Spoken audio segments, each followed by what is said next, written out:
here to get in his word as well. So when Donald Trump comes out and says that, listen, what's happened, essentially enough is enough, uh, how would perhaps an Israel think of this statement, and how would an Iran perceive this statement? Well, when you look at from the president or prime minister Netanyahu's point of view, President Trump has been, cautioning him on regular basis, and he has publicly even berated, saying, I will not repeat because Colonel Tyagi already mentioned about, how he has berated and told him that you virtually has told him that you owe me your existence. Because of me, you are in chair. Otherwise, you would have been in jail. Well, telling a prime minister that, and Netanyahu has not really reacted. Privately, might have had some conversation, which I very much doubt, but he has taken this into his stride and used his other channels to make sure that things do not go awry. So President Trump is really pressurizing Netanyahu to calm down, and to an extent, Netanyahu accept his advice. Of course, he also is a smart, so whenever he get an opportunity, he do not follow it. So that is why I said in the beginning that it is now the time has come that Israel also need to be brought to the table. Because if we are looking for a long-term solution, then Israel has to be part of the conversation. As far as the Iran is concerned, I think Iran will take some solace that Trump is keen, and they will consider, in my view, as a weakness on President Trump's part. Because for them, it's important that the President Trump concedes their demands, and he is at the moment he has become a peacemaker. His role has reversed. Earlier, he was the one who was raising all shouting all kind of things against Iran. Now he is advising both the sides. So, which is totally role reversal in my view, that he's now becoming a peacemaker between Israel and Iran. So, Iran, but will take it as a weakness in my view, and I think they will step up on their demands, further demands, in my view. Looks like, and let's see how it happens, how it all pans out. But this is my view at this moment. Thank you. Hello. Let's flash some more breaking news. Hi, sir. We'll come to you in a moment. I'm just putting out some breaking news on the screens.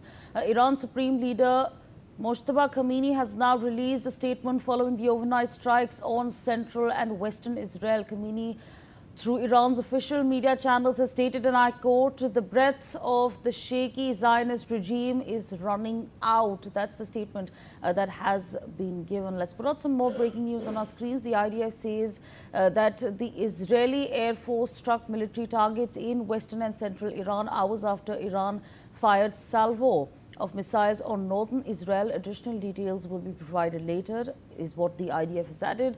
Sounds of explosions were heard in Tehran, Isfahan and Iran, according to local media, that is. So again, those developments have taken place very, very closely.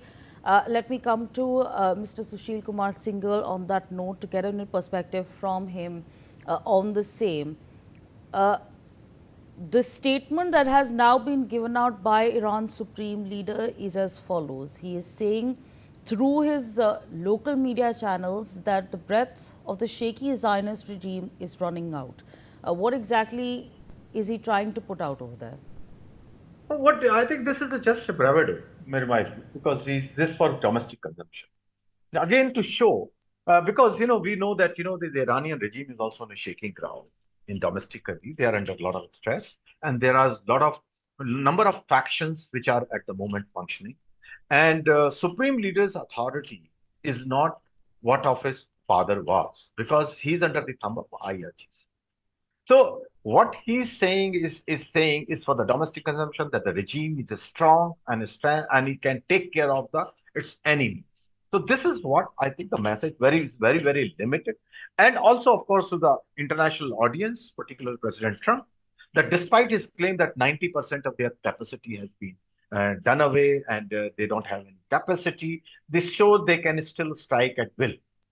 And they can go as far as Israel, which is because, there is a big distance between the two countries, between Iran and Israel. They don't share any territory. They don't have any border. And despite that, they are able to attack. They are able to send missiles and drones to Israel. It shows that their capabilities may be reduced, but it has not over, and they still have a lot of capacity. So it's a messaging at this moment from the supreme leader that they are capable of attacking. So they have to be taken seriously. Right, Hello. absolutely. Yeah, let's put out some more breaking news on our screens, and this is important information that we are putting out. Iran has closed their airspace around Tehran's Imam Khomeini International Airport, the country's main airfield, after Israeli strikes. The IDF says that its Air Force struck targets in central and western Iran hours after Iran fired a wave of ballistic missiles at northern Israel. Let's put out the visual that I have on my screen over here on the touchpad so that our viewers can see what exactly is the situation as far as the airspaces are concerned. Let's quickly zoom that in so we can see which parts in West Asia have been affected the most. So as you can see, Iran and the airspace over there has been completely shut down, while you see flights hovering around the West Asia at large. This section, as you can see, Iran, there is not a single flight that we can see running. Parallelly, if we see Iraq also, if you look at it, there is no flight running at the moment. And, like you can see over here, in Israel, we have a couple of flights running at the moment. But in a majority fashion, Iraq and Iran, you're seeing absolutely no flights hovering around over there. So the airspace has been completely shut down, while of course you see multiple flights adjacent to those countries. So that's of course a big update that we're tracking at the moment. Let's put out some more information on our screens of what's taken place. As far as latest developments are concerned, at least 2 explosions have reportedly been heard near Prince Sultan Air Base in Saudi Arabia. Iran answering Israel's strikes with a hit on a US base in Saudi Arabia is the established pattern. Attacks are reportedly over. Watching for damage and casualty reports as we know. So again, that's the information that we're tracking as far as Saudi is concerned. Let's put out some more information on our screens of what exactly is happening. Projectiles were seen in the sky above central Israel following a missile barrage from Iran. Israeli military officials late on Sunday said Israel had identified missiles launched from Iran and that its defense systems had intercepted them. The IDF confirmed that multiple layers of defense were deployed to engage incoming projectiles as they approached Israeli airspace. Let's take a look at that.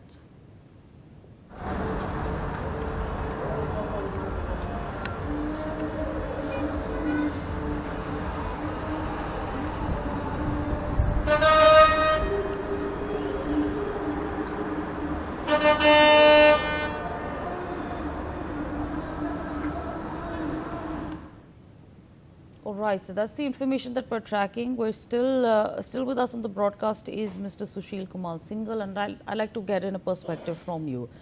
The Israeli defense system is so robust that, like the breaking news that we were just flashing, the Israeli military officials were able to intercept the barrage of missiles that was struck. How significant does the defense system play as far as this entire ordeal is concerned? Well, this the defense in Israel, as we all is surrounded by the hostile country.